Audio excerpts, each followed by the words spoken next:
Obrigado, Senhor, por esta manhã. Louvamos o Teu nome, Senhor, pela Tua misericórdia sobre as nossas vidas. Agradecemos-te, Senhor, por tudo aquilo que Tu nos tens dado.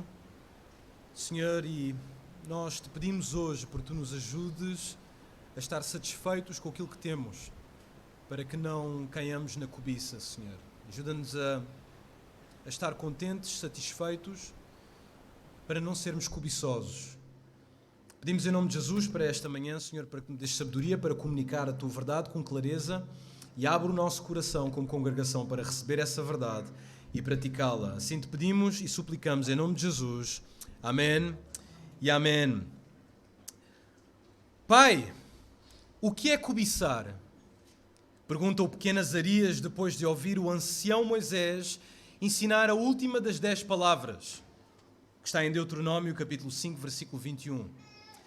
Bem, filho, responde o pai um pouco atrapalhado, cobiçar é... Boa pergunta, sussurra o pai enquanto acaricia a barba e olha para cima como se a resposta estivesse no firmamento. Filho, lembras-te quando fomos à casa do tio Misael? A criança acena positivamente com a cabeça. Então nós, enquanto falávamos, filho, tu e os teus primos foram para a rua brincar e depois... A figueira, interrompeu Azarias com um ar meio envergonhado. E depois, o que é que aconteceu, filho? Inquiriu de forma amistosa o pai, mas com um tom grave e sério na voz. Pai, o vizinho do tio correu connosco do seu quintal com uma vara. E com toda a razão, afirma o pai. É isso que ladrões ecos de figos merecem. Mas recordas-te o que vocês nos disseram quando perguntámos por que tinham feito aquilo? Não, respondeu o pequeno enquanto coçava a cabeça. Bem, vocês disseram que sabiam que não podiam. Mas como ninguém estava a ver e a árvore era tão bonita e agradável, ficaram com tanto desejo e fome que não resistiram. É ou não é verdade? É verdade, pai, respondeu a criança. Filho, o forte desejo que sentiste era como se a figueira tivesse a chamar por ti. E a beleza do fruto é que te levou a tocar naquilo que era proibido. E isso, filho, é cobiça. Filho, a cobiça é desejar o que não é teu. Só porque é desejável, filho, aos teus olhos, não significa que podes agarrar com as tuas mãos. Entendes, meu rapaz? Mas pai, contesta o menino com a intenção de justificar-se, tu nem imaginas como aqueles figuinhos eram docinhos e bons. Fitando o pai com um sorriso sarcástico, pergunta, e a vara, filho, também era docinha e boa? Azarias baixa a cabeça para escapar de responder ao óbvio. Filho, prossegue o pai, colocando a sua mão sobre o cabelo grisalho do mancebo. Nem tudo o que é bom é para se ver. Nem tudo o que é bom é para se comer. E nem tudo o que é bom é para se conhecer. Agora, os irmãos sabem que nós temos estudado o livro de Gênesis e chegamos ao capítulo 3, o momento da tentação. Já falámos acerca da tentação e na semana passada vimos que Eva começou a olhar para o mundo à sua volta, para o jardim, e nomeadamente a árvore, através da perspectiva da serpente. Eva olha para a árvore agora com os olhos do dragão e não com os olhos de Deus. E a primeira manifestação desta visão enganada é o apetite pelo proibido. Isto falámos na semana passada. A Eva vê que a árvore era boa para se comer. O seu apetite, o seu desejo foi estimulado para agarrar aquilo que é proibido.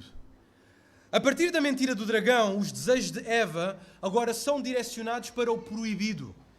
Consequentemente, o supremo propósito da vida de Eva deixa de ser Deus e agora torna-se a autorrealização. A autorrealização agora é o propósito da vida de Eva. Agora, se nós olharmos para o exemplo de Eva e olharmos para nós e compararmos, podemos se calhar também analisar que um dos maiores propósitos da nossa vida não é tanto Deus, mas a autorrealização. E muitas vezes camuflamos com camuflamos com virtudes espirituais aquilo que é, no nosso coração, uma cobiça. A cobiça da autorrealização. Então nós chegamos a esta etapa da visão de Eva. E Eva agora tem uma visão resultante do engano.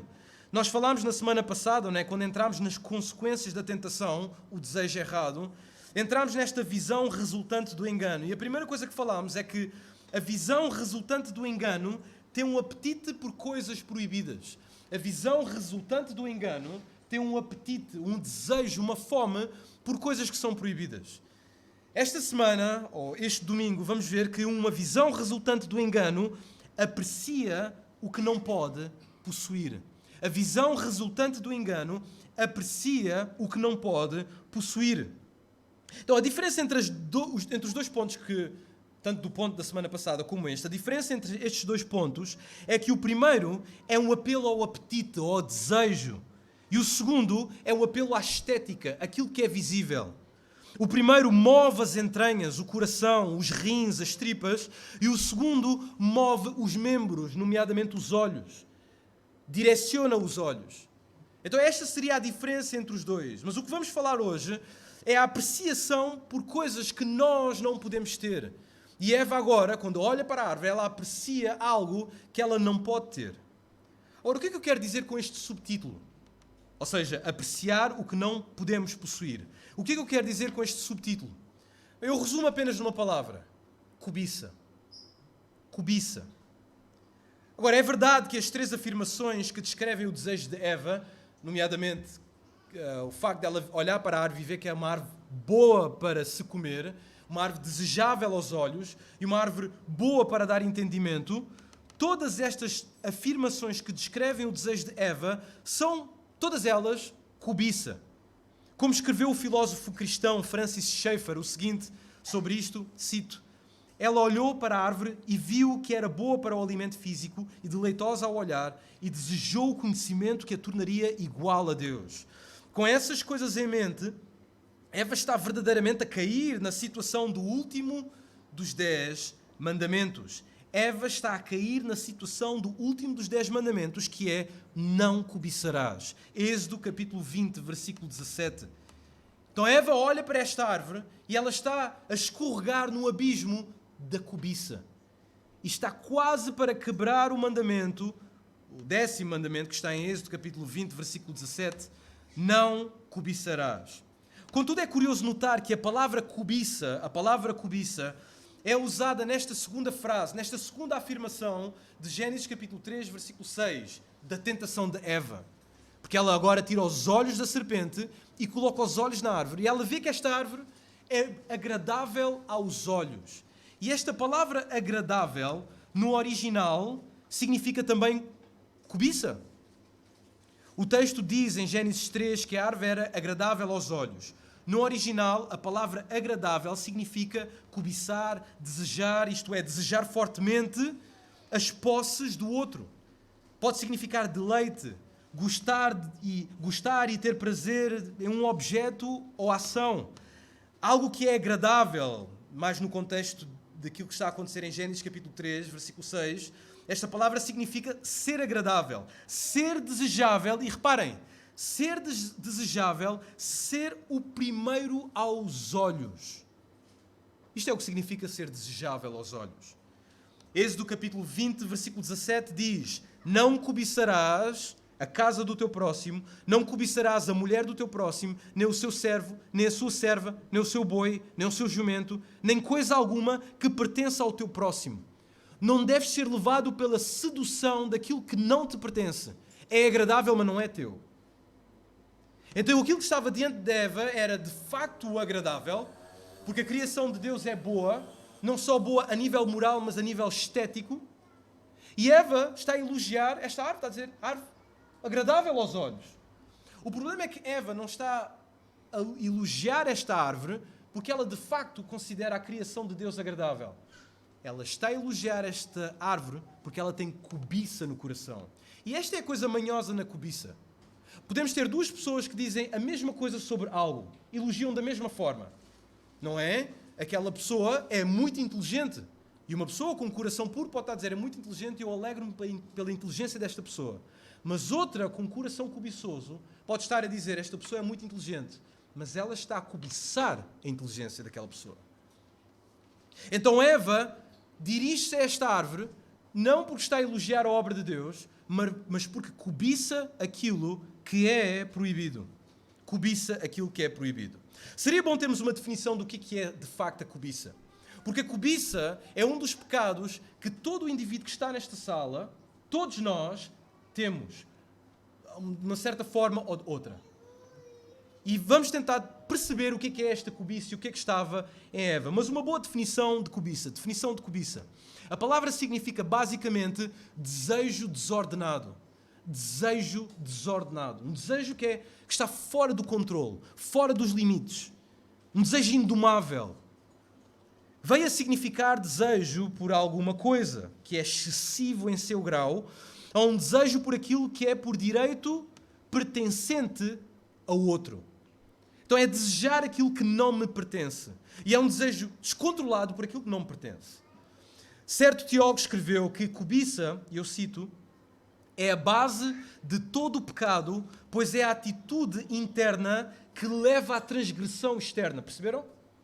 Então, a cobiça é a base ou a fonte, a raiz de todo o pecado.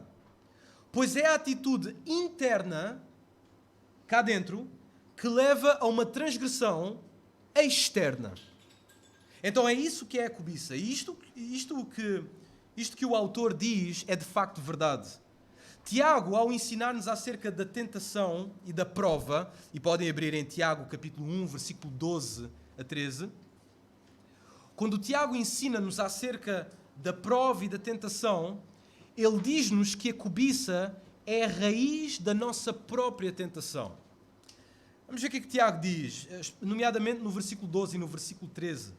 Quando ele apresenta o contexto da prova e da tentação, ele diz o seguinte, versículo 12 de Tiago 1, bem-aventurado o homem que suporta com perseverança a provação.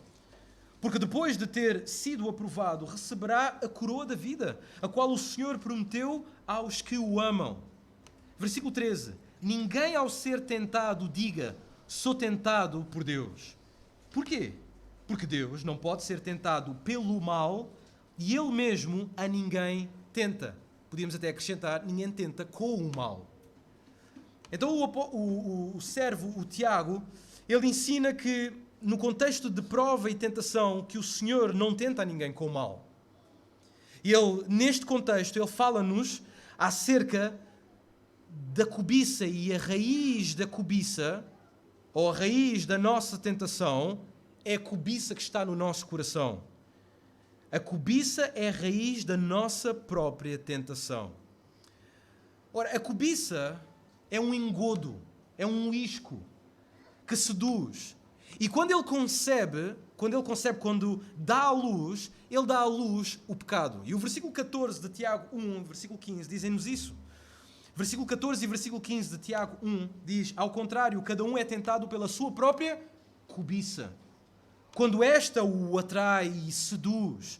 Então a cobiça, depois de haver concebido, dá à luz o pecado, e o pecado, uma vez consumado, gera a morte.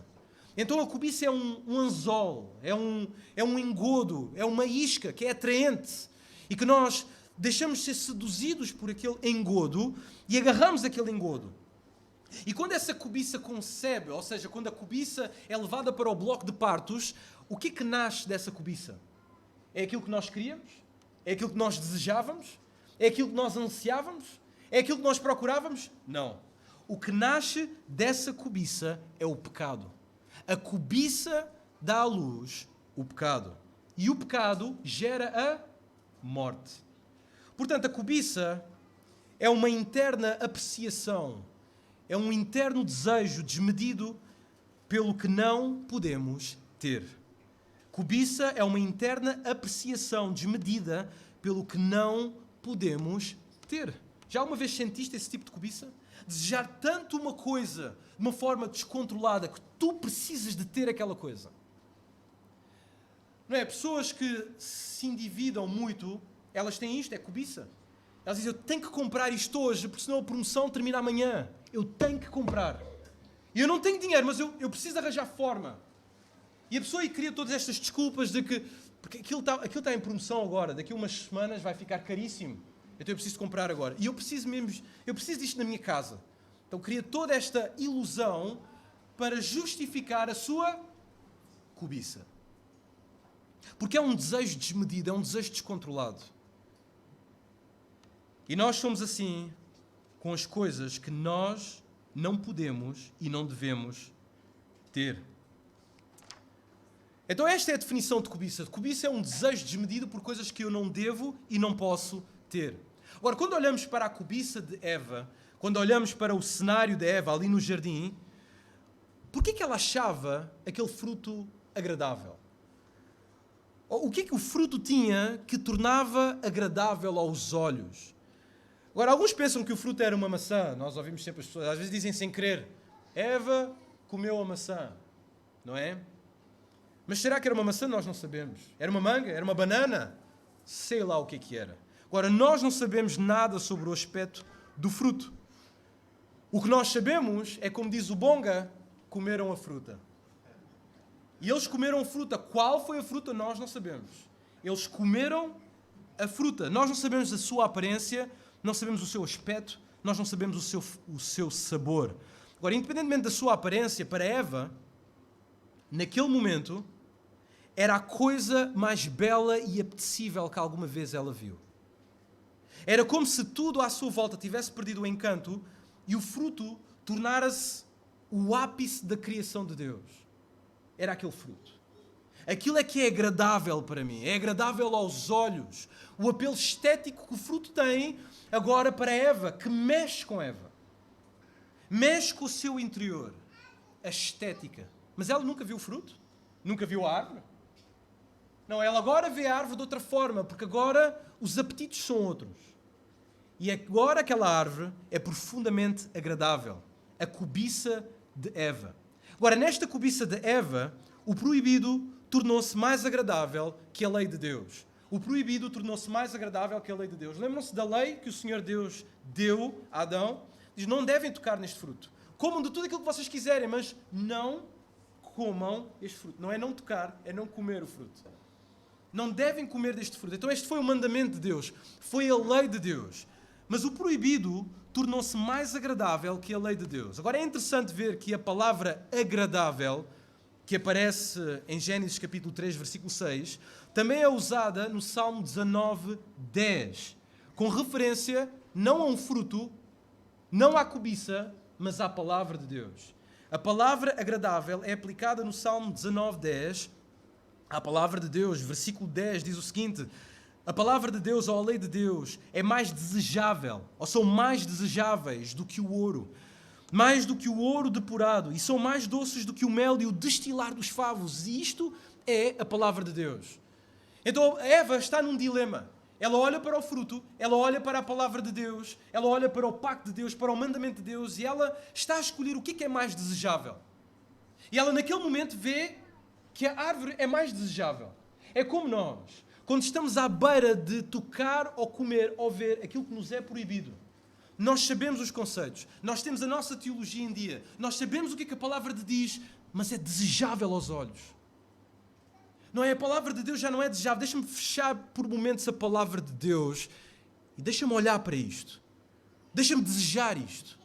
Deixa que a minha boca salive um pouco disto que é desejável aos meus olhos. E estamos neste dilema, não é? Vou àquilo que é desejável, a palavra de Deus, ou vou àquilo que é desejável à minha cobiça? Então este salmo enquadra-se perfeitamente à cena da tentação. Porquanto Eva achou que o que não podia possuir era mais agradável que a lei de Deus. Eva achou que o que não podia possuir era mais agradável à lei de Deus. Eva, por momentos, ela disse, vamos parar aqui a lei de Deus por um momento. Vamos fechar o livro. Eu quero ter um momento para mim agora. Está bem? Eu também mereço isto. E ela olha para este fruto e diz, eu tenho que cobiçar. Olha-me a beleza deste, olha-me as cores deste fruto. Diz-me, alguém resiste a este fruto? Alguém resiste? Alguém resiste a este carro? Alguém resiste a esta casa? Alguém resiste a esta mulher ou a este homem que não são meus? Olha quão agradáveis são. Quão agradáveis são. Então Eva achou que o que não podia possuir era mais agradável que a lei de Deus. E é isto que produz um desejo enganado. É isto que produz um desejo enganado. O proibido ganha uma beleza sem precedentes. Uma vez que o desejo está comprometido, torna-se cobiça, aquilo que está à nossa frente ganha uma beleza, um potencial estético sem precedentes. É um apelo aos olhos quase irresistível. O forte desejo de possuir torna tudo à nossa volta potencialmente agradável, menos a palavra de Deus. Nós sabemos que temos cobiça no coração quando aquilo que não devemos ter torna-se mais agradável do que a palavra de Deus. Suplanta o tempo com a palavra de Deus. Suplanta a autoridade da palavra de Deus. Substitui a importância da palavra de Deus na nossa vida. Aí sabemos que o que temos no nosso coração é de facto cobiça. Contudo sabemos, e este é um ponto complicado aqui, nós comparamos Eva connosco, mas Eva é um pouco diferente de nós, porque Eva não tem pecado. Tu e eu temos pecado. A sua tentação veio de fora para dentro e não de dentro para fora. Eva não tinha nenhuma prevaricação no seu coração. Agora sabemos que Eva é diferente de Satanás, porque Satanás, a sua tentação não veio de fora, veio de dentro. Demonstrando que nós somos mais parecidos com o diabo do que com Eva. Porque a nossa tentação vem de onde? Vem de onde? Vem de dentro. Vem de fora e vem de dentro, ainda multiplicar a coisa. Então nós sentimos estas paixões a enfervescer no nosso coração. E Eva, podemos comparar a nossa situação com Eva, mas o facto é que Eva não tinha pecado. Mas Satanás semeou algo em Eva. Satanás conseguiu semear a insatisfação no coração da mulher. Insatisfação. Eva permitiu que Satanás conseguisse semear a insatisfação no seu coração. E isto é interessante. A cobiça de Eva foi também gerada pela insatisfação. Então a primeira coisa que vimos sobre a cobiça de Eva é que o proibido tornou-se mais agradável que a lei de Deus. A segunda coisa é que o proibido torna-se agradável quando nasce o descontentamento. Eva olha para aquele fruto, diz, isto é fruto agradável aos olhos. Porquê que é agradável aos olhos? Porque Eva permitiu que o descontentamento entrasse no seu coração. O proibido torna-se agradável quando nasce o descontentamento. Eva cobiçou o que não podia possuir porque não foi grata por aquilo que já tinha. Agora, eu acho que isto é um ponto muito importante, porque parte da nossa cobiça e do nosso desejo desenfreado nasce do descontentamento. Descontentamento, insatisfação. Quando o Senhor entrega os 10 mandamentos a Moisés, em Êxodo capítulo 20, versículo 2, ele lembra o povo o seguinte. Agora, nós sabemos que conhecemos os 10 mandamentos. Moisés dá os 10 mandamentos ao povo, as 10 palavras, mas antes de dar as 10 palavras, o Senhor dá uma introdução aos 10 mandamentos. E está no versículo 2. Diz o seguinte, o versículo 2: Eu sou o Senhor teu Deus, que te tirei da terra do Egito, da casa da servidão. Por outras palavras, o que Deus está a ensinar ao povo é que vocês devem obedecer aos 10 mandamentos por uma questão de gratidão. Lembram-se daquilo que eu fiz por vocês? Então Eva devia obedecer a Deus, ao pacto, e não tocar naquele fruto, nem comer daquele fruto, ou melhor, não comer do fruto, porque Deus deu todas aquelas coisas à abundância. Adão, Eva, tudo isto é vosso. Veja o que é que eu fiz por vocês, a saúde que vocês têm, as riquezas que têm. Então, por isso, vocês devem obedecer, não devem comer deste fruto. Então, Israel recebe exatamente o mesmo sistema. É a mesma ideia que está com Israel. O fundamento para obedecer à lei é a gratidão. Se sou grato a Deus, serei grato pelo que me deu. Se sou grato a Deus, serei grato àquilo que Deus me deu. E, consequentemente, não terei necessidade de cobiçar. Se eu de facto sou grato àquilo que Deus me deu, eu não tenho a necessidade de cobiçar. Abram comigo no Salmo 73, por favor. Salmo 73. Salmo 73. Então, se eu tenho aquilo que eu necessito da parte do Senhor, eu não tenho necessidade de cobiçar. E Deus dá-nos estas coisas, Deus dá-nos aquilo que nós temos para que não haja necessidade de cobiçar. O salmista, que escreveu o Salmo 73, ele fala que a cobiça quase destruiu a sua vida. O versículo 1 diz: verdadeiramente bom é Deus para com Israel, para com os limpos de coração. Quanto a mim, os meus pés quase se desviaram. Pouco faltou para que escorregassem os meus passos. Pois eu tinha inveja, ou cobiça, ou desejo daquilo que os soberbos têm. Pois eu tinha inveja dos soberbos, ao ver a propriedade dos ímpios. Porque não há apertos na sua morte, mas firme está a sua força. Então o salmista olha para os ímpios, que têm todas estas riquezas, vivem bem, blasfemam, vivem como querem e parecem que são felizes. Para que é que eu estou aqui a matar-me na santidade, a ler a Bíblia todos os dias, a vir à igreja, e estes não querem saber da vida para nada, não querem saber da lei, vivem felizes? Então ele criou uma ilusão na mente dele. Ele viu os bens que os outros têm e diz: isto é agradável aos meus olhos. Mas o Salmo continua, versículo 12: eis que estes são ímpios e todavia estão sempre em segurança. E se lhes aumentam as riquezas? Na verdade, que em vão tenho purificado o meu coração e lavado as minhas mãos na inocência. Então diz o salmista: eu estou aqui a viver esta santidade, esta história de santidade em vão. Bom é o que está lá fora. Versículo 16: quando pensava em compreender isto, fiquei sobre o modo perturbado. Versículo 17: até que entrei no santuário de Deus, então entendi eu o fim deles. Certamente, tu os puseste em lugares escorregadios. Tu os lanças em destruição. A pessoa que vive no mundo, vive sem Deus, vive mergulhada nas suas paixões, vive completamente em prol das suas cobiças, nós pensamos que são felizes, mas não são. O fim delas é terrível. Elas têm que alimentar com mais cobiça, porque não existe verdadeira paz e gozo no seu coração. Tem que ter mais cobiça, tem que cobiçar mais, tem que ter mais. Como um drogado, tem que aliviar estas dores com mais droga ainda. E o texto continua, versículo 25: a quem tenho eu no céu senão a ti? E na terra não há quem eu deseje além de ti. A minha carne e o meu coração desfalecem, mas Deus é a fortaleza do meu coração e a minha porção para sempre.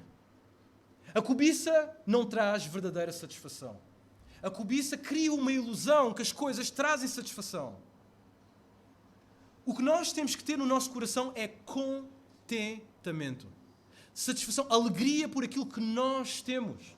Porque no dia que Deus nos tirar tudo, nós permanecemos felizes. Porque temos Deus. Porque temos Cristo. Porque o maior bem da nossa alma é aquele que está nos céus e não aquilo que está na terra.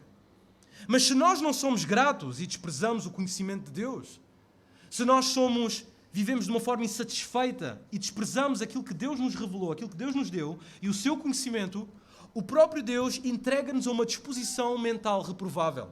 Ou seja, Deus entrega as paixões da nossa mente. Tu não queres as coisas que eu tenho para ti? Queres os teus desejos? Queres a tua cobiça? Toma, é tudo teu. Vive com a tua cobiça e com os teus deuses.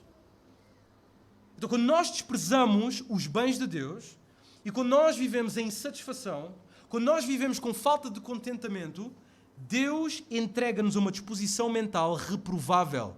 Para quê? Para praticarmos coisas inconvenientes, nomeadamente a avareza. Não queres as minhas coisas boas, queres a tua avareza, queres a tua cobiça, toma. E olha, ainda te dou mais cobiça. Dou-te mais coisas para cobiçares. É isso que Deus faz quando o nosso coração decide viver num descontentamento patológico. E com este tipo de atitude, tudo o que está à nossa volta torna-se cobiçável. Quando eu entro neste jogo de não estar satisfeito, tudo à minha volta é cobiçável. Leiam comigo 1 Timóteo, capítulo 6, versículo 7 e 8. 1 Timóteo, capítulo 6, versículo 7 e 8.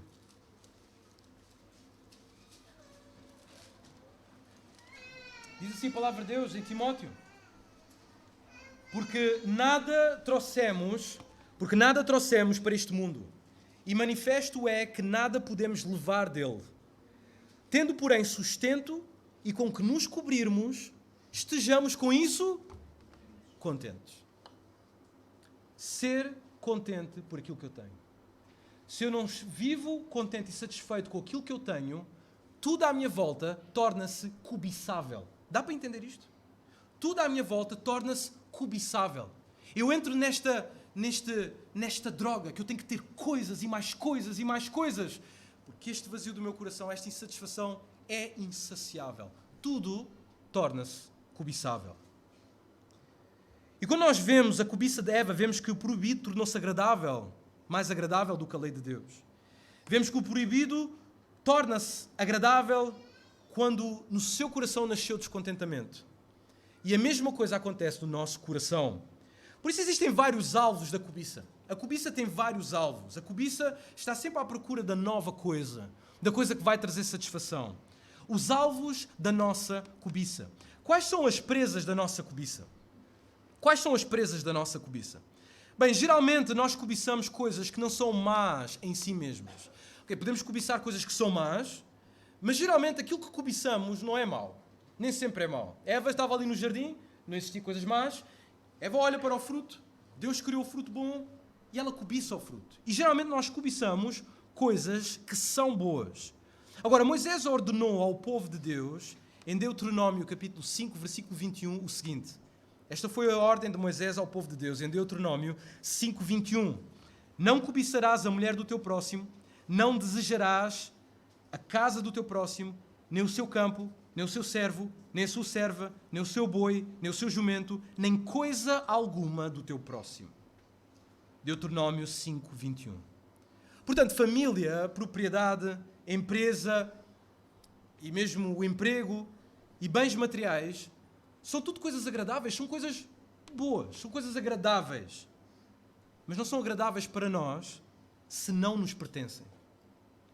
Então, há coisas que são de facto agradáveis, Deus criou-as para ser agradáveis, mas não são agradáveis para nós se não nos pertencem. Deixa-me dar um exemplo. Homens podem sucumbir em cobiçar a beleza e o perfil de uma mulher que não é sua. Uma mulher pode cobiçar a liderança e a aparência do indivíduo que não é o seu marido. O carro de um amigo, a casa de um familiar, o ordenado ou horário de um colega, todas estas coisas são potencialmente cobiçáveis para um coração que está insatisfeito. Sabes, no nosso casamento já não existe amor. Houve em tempos, mas eu não me sinto satisfeito, eu não me sinto... Eu conheci uma colega no meu trabalho que ela dá-me atenção, cobiça. Insatisfação. E depois, quando nós criamos este mundo por causa da insatisfação, a cobiça toma conta da nossa mente e do nosso coração. Eu olho para o meu carro e digo, poxa, já tenho este carro há 25 anos, mas o meu tem este carro, comprou novo. Como é que eu me posso endividar para comprar este carro? Eu tenho que ter este carro. Aquela casa, pá, já somos 7 e não cabem 2, deixa-me arranjar uma casa maior e mais bela. Cobiça. E o que é interessante é que todas estas coisas parecem boas, mas no fundo é o dragão da cobiça que está escondido lá atrás. Depois de haver o descontentamento e a cobiça, começam as comparações. E é interessante porque as comparações geralmente revelam o descontentamento. Há uma coisa que eu preciso dizer aqui que eu acho que é importante. O descontentamento, a insatisfação e a cobiça são coisas que são é difícil encobri-las durante muito tempo. Tarde ou cedo, estas coisas se manifestam através das comparações. As comparações revelam o descontentamento e a cobiça. Por exemplo, esposa, porquê que não cozinhas, vestes, falas ou ages como a Beltrana lá de igreja?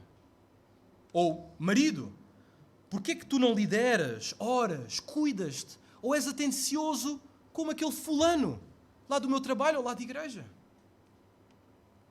Outros podem dizer, se eu tivesse um carro daqueles, se eu tivesse aquela casa, aquela igreja, aquele trabalho, aquela formação, aquela família, aqueles pais, aquele pastor, etc, etc. Nós cobiçamos demais porque vivemos insatisfeitos.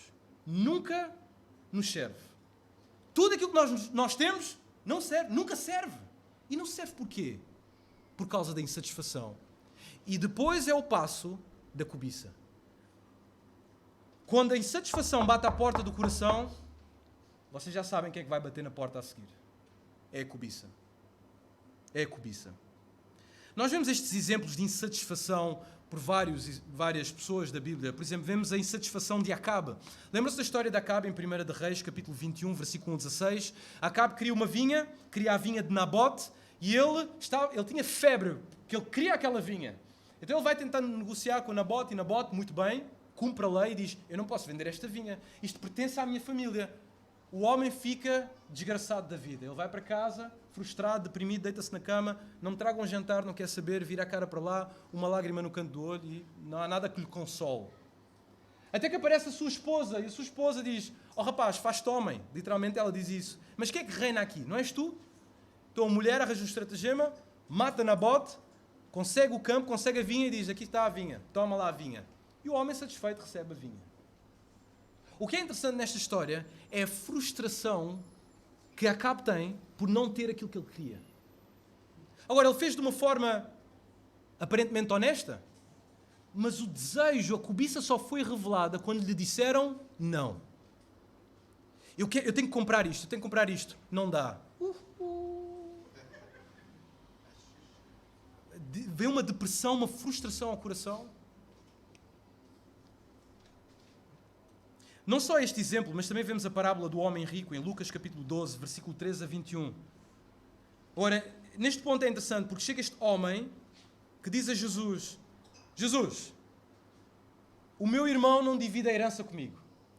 Fala lá com ele, porque tu tens jeito com as palavras. Fala com ele para ver se ele divide a herança comigo. Agora, eu acho interessante nesta passagem, porque nós sabemos que Jesus é o Rei dos Reis, o Senhor dos Senhores. E Ele tem domínio sobre toda a terra. Ele é o juiz sobre todo o universo. Mas vejam a resposta que Jesus dá a este homem, em Lucas capítulo 12, versículo 14. Mas Jesus lhe respondeu, homem, quem me constituiu juiz ou partidor entre vós? O mais perspicaz ali podia chegar ao pé de Jesus, mas não foste tu que criaste os céus e a terra, não pertence tudo. Como é que tu dizes que quem é que pode constituir juiz sobre este caso? Mas o que Jesus está a querer ensinar é algo acerca da cobiça aqui. Este homem era cobiçoso. Ele depois conta a parábola do homem rico, não é? Que tem muitas posses, mas ele diz, eu estou insatisfeito, eu tenho que ter mais. Então ele cria armazéns maiores, cria maiores celeiros, destrói tudo aquilo que tinha e constrói uma enorme indústria. E tudo com o propósito de pôr o palito na boca, sentar na cadeirinha, tomar o cocktail e suspirar. Agora está tudo tranquilo. Está tudo bem. Vejam o império que eu construí. Está tudo... Não tenho que me preocupar com nada. O texto é interessante que ele diz, louco, esta noite te pedirão a alma. E o que tens preparado, para quem será? Assim é o que entesoura para si mesmo e não é rico para com Deus. Aquele que entesoura para a sua cobiça e não é rico para com Deus, tem que saber que Deus virá para pedir contas. E a sua cobiça vai ser revelada. Ou será revelada. Então cobiçamos por causa da insatisfação. Mas o que é interessante é que, para além da nossa insatisfação, da nossa cobiça, e de nós depois revelarmos a nossa cobiça com comparações, o que vem a seguir é que nós queremos disfarçar isso. Nós não queremos que a pessoa veja que nós somos de facto cobiçosos. Então muitas vezes nós disfarçamos a nossa cobiça com afirmações virtuosas. Agora, eu não estou a dizer que isto acontece em todas as situações, mas é possível que haja cobiça no coração daquele que diz este tipo de coisas. Este tipo de declaração virtuosa. Por exemplo, se trabalhamos mais do que... se pessoas que trabalham mais do que devem, muitas vezes desculpam-se dizendo o seguinte, eu tenho de ser trabalhador. Na vida, tem que se trabalhar duro. Quem não trabalha, não come. E quem olha de longe diz, bom, isto de facto é bom. Mas no fundo, muitas vezes, estas frases são usadas para disfarçar a cobiça no coração. Porque o que aquela pessoa quer é ter mais. Quer ter mais segurança. Quer viver uma vida em que não necessite de Deus. Diga, Deus, vem só quando a coisa estiver à rasca. Por enquanto, está guardado por mim. Como o Cristiano Ronaldo, aqui estou. E eu não preciso de ti, Deus, até que as coisas deem para o torto. Eu posso resolver isto. Então a pessoa diz estas coisas, mas no fundo ela quer mais. Ela quer uma segurança que não é de Deus. Ela quer criar uma segurança pelas suas forças. Ou há pessoas que dizem, eu visto-me de tal forma, cuido-me de tal forma e como de tal forma, porque o meu corpo é o templo do Espírito Santo. Então, realmente isto pode ser verdade. Pode ser de facto verdade. Mas também pode ser verdade que tal pessoa cobice ser cobiçada. Isto é um ponto interessante, porque na nossa cultura, nós vivemos numa cultura em que as pessoas desejam ser cobiçadas. Vemos isto na roupa das mulheres, vemos isto na roupa dos homens, onde existe todo um esforço de ser, ou para ser, cobiçado. Eu quero ser desejado. Eu não quero ser aquele que olha para o fruto. Eu quero ser o fruto. Eu quero ser agradável aos olhos daqueles que estão à minha volta. Então, se eu não estiver aí, não é bom.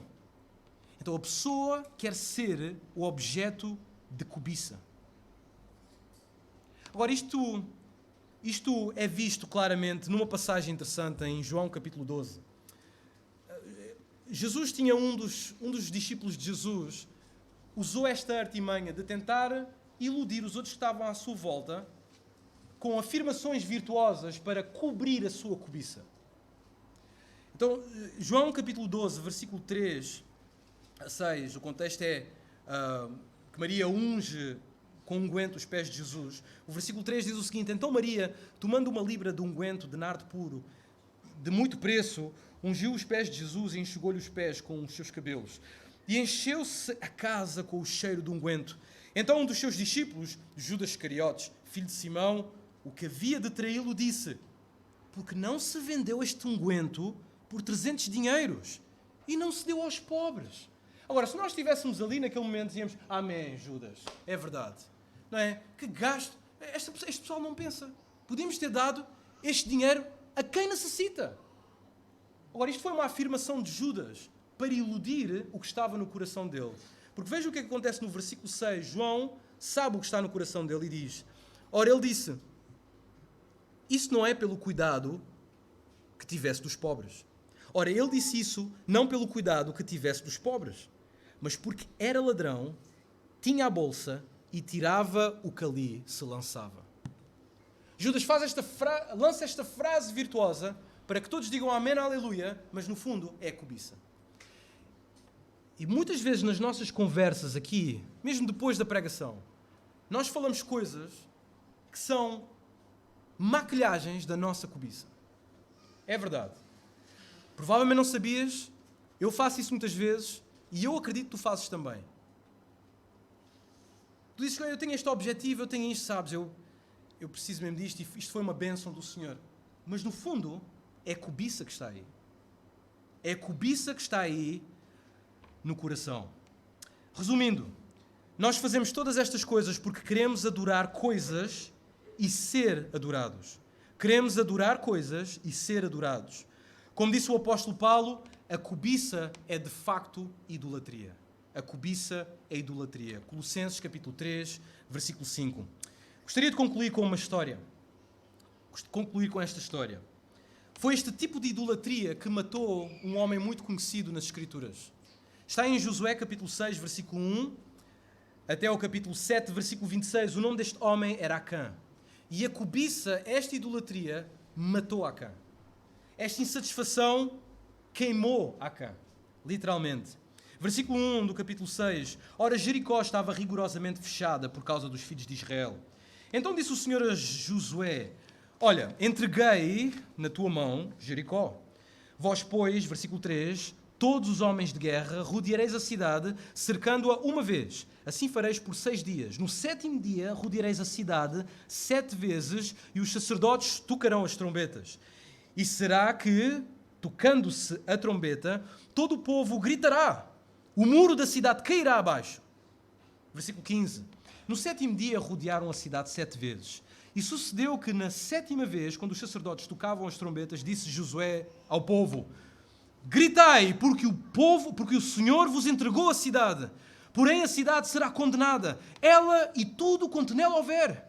Tão somente guardai-vos das coisas condenadas, para que, tendo-as vós condenado, não as tomeis, e assim torneis maldito o arraial de Israel e o confundais. Gritou, pois, o povo, e os sacerdotes tocaram as trombetas, ruíram as muralhas, e o povo subiu à cidade e a tomaram. E tudo quanto havia nela, queimaram-na.